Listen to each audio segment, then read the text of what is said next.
আসসালামু আলাইকুম সবাইকে। আশা করি ভাইয়ারা সবাই ভালো আছে।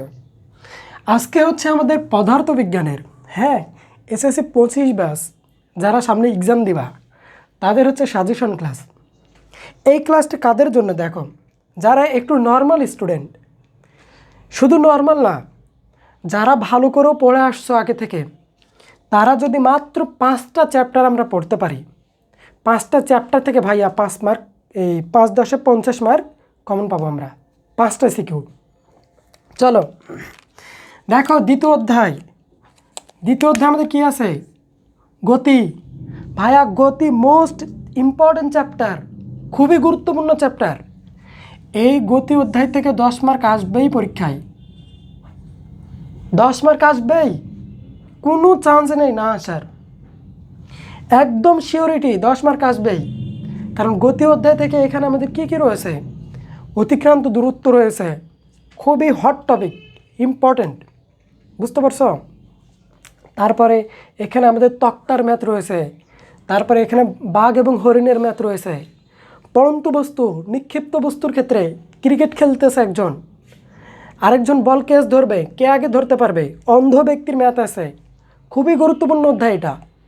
তাহলে এই গতি অধ্যায় থেকে পড়ন্ত বস্তু, নিক্ষিপ্ত বস্তু, এইটার থেকে 10 মার্ক থাকবেই।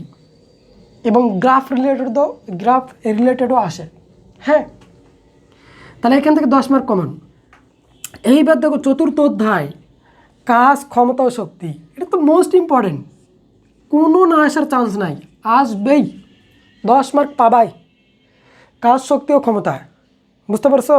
বলবে হচ্ছে ভূমি থেকে কত উচ্চতায় গতিশক্তি বিভব শক্তির 2 গুণ, 3 গুণ, 4 গুণ বা অর্ধেক বা 1/5 খুবই গুরুত্বপূর্ণ। তারপরে এখানে কর্মদক্ষতা রয়েছে। পাম্পের ক্ষেত্রে কুয়া থেকে পানি উঠাচ্ছি, পাম্পটি সম্পূর্ণ খালি হবে কি হবে না, খুবই গুরুত্বপূর্ণ। তাহলে কাজ, ক্ষমতা, শক্তিটা থেকে 10 মার্ক আসবেই। এইবার দেখো পঞ্চম অধ্যায়, পদার্থের অবস্থা ও চাপ। ভাইয়া এটা হট অধ্যায়, খুবই গুরুত্বপূর্ণ। এইখান থেকেও 10 মার্ক আসবেই, কোনো চান্স নেই না আসার, বুঝতে পারছো? এই অধ্যায় থেকেও 10 মার্ক আসবেই। আর্কিমিডিসের সূত্র মেনে চলে কি চলে না। তারপরে হচ্ছে আমাদের চাপ, তারপর হচ্ছে তরলের ক্ষেত্রে চাপ, শুধু চাপ P = F/A। তারপর পিস্টন রয়েছে না, পিস্টনের ম্যাথ F1/F2 = A1/A2, মানে বল এবং ক্ষেত্রফল রিলেটেড, খুবই গুরুত্বপূর্ণ। আবার আসবে যে প্লবতা আছে না, ওখানে বলবে যে আর্কিমিডিসের সূত্র মেনে চলে কি চলে না, একটা বস্তু পানিতে ভাসবে না ডুববে, এটা ভাইয়া। তাহলে পঞ্চম অধ্যায় খুবই গুরুত্বপূর্ণ, এইখান থেকে 10 মার্ক আসবেই। সপ্তম অধ্যায় তরঙ্গ, মোস্ট ইম্পর্টেন্ট। তরঙ্গ থেকে প্রশ্ন থাকবে না, এটা কোনো কথা? তাহলে তরঙ্গ থেকে প্রশ্ন আসবেই 10 অধ্যায়।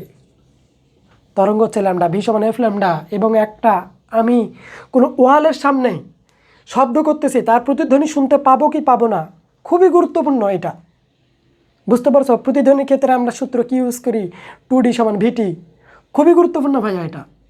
তাহলে এখান থেকেও 10 মার্ক। দেখো এই 4টা অধ্যায় পরেই 4/40 আসবেই। এইবার আরেকটা দেখো 11 অধ্যায়, জলবিদ্যুৎ। এইখান থেকে ভাইয়া 10 মার্ক একদম গ্যারেন্টি, জলবিদ্যুৎ থেকে আসবেই। এইখানে গ নম্বরে বিশেষ করে হচ্ছে আমাদের তুল্যরোধ বের করতে বলে, আর ঘ নম্বরে আমাদের হয়তো বিন্দুর বিভব অথবা হচ্ছে বিদ্যুৎ বের করতে, কারেন্ট বিল বের করতে বলে, অথবা ক্ষমতা বের করতে বলে। তো এগুলোই ঘতে আসে জলবিদ্যুতের। তাহলে এই 5টা অধ্যায়, মানে অষ্টম অধ্যায় বাদে এই 5টা অধ্যায় যদি কেউ দেখে, এই 5টা অধ্যায়, তাহলে ভাইয়া তার জন্য 50 মার্ক একদম কমন, সে প্লাস পাবেই, বুঝতে পারছো?